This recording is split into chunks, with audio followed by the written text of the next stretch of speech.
Uma das coisas que são muito interessantes nos organismos é que nós somos formados muito por lípide, que são as paredes das membranas, e por proteínas. Essas proteínas que ficam no nosso corpo, elas formam um monte de sinais, um monte de processos de sinalização.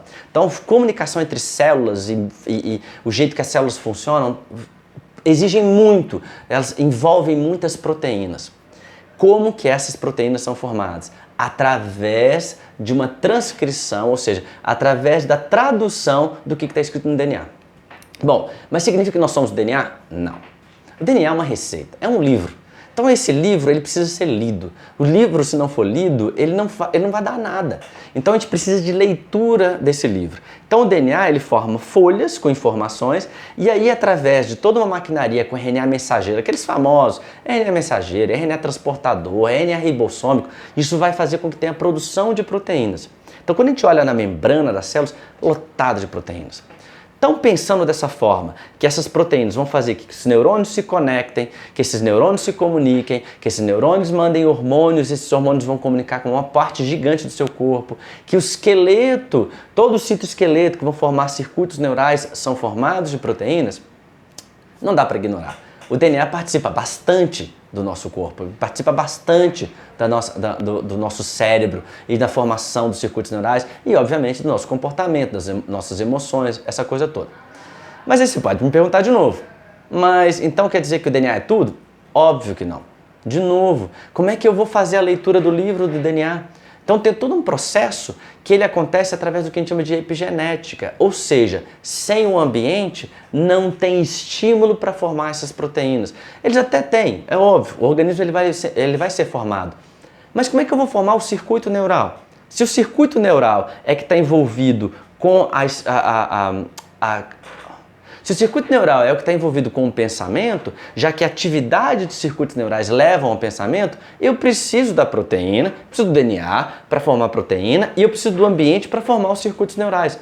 Não dá para separar um do outro. Não tem jeito. O DNA e o ambiente estão completamente envolvidos e juntos uns aos outros. Um sem o outro não forma consciência. A gente precisa das duas coisas. Então, de uma forma rápida e genérica para a gente entender, pense que o cérebro do bebê, assim que ele foi formado, mas ignora que o bebê não teve informações chegando durante o desenvolvimento do útero, tá? Imagina que o bebê nascesse sem nenhuma informação chegando para ele dentro do útero. Acabou de nascer o bebê. Você tem um cérebro formado, você já tem neurônios, já tem conexões, já tem todos os neurônios super ultra conectados, que o cérebro de bebê tem um monte de conexões. Tá, e o que isso faz? Isso só deixa preparado o cérebro para as informações que vão chegar do ambiente.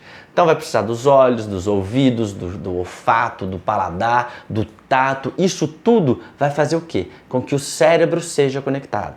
Que os neurônios vão fazer que o cérebro seja ativado. E aí esses neurônios que forem ativados, eles vão ser específicos para estímulos diferentes.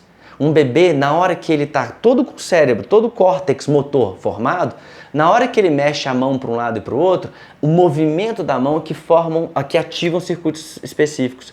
Esses circuitos vão se conectar, esses neurônios. Tem uma regra na neurociência que nós falamos que neurônios que disparam juntos, eles se conectam, eles acabam se conectando. Então, você olha no córtex motor, na hora que ele se movimenta, esses neurônios que ativaram juntos, eles se conectaram e formaram o circuito neural desse movimento, o circuito neural desse outro movimento. Então, se você vai formando, enquanto a gente vai vivendo, a gente vai formando circuitos neurais. Então, desse modo, se eu vejo uma maçã, na hora que eu vejo a maçã pela primeira vez na minha vida, aquela imagem da maçã vai ativar circuitos neurais no meu córtex visual que vão ser específicos para a maçã, que foi a primeira vez que ativou o circuito neural quando eu vi maçã. Pensa nisso agora.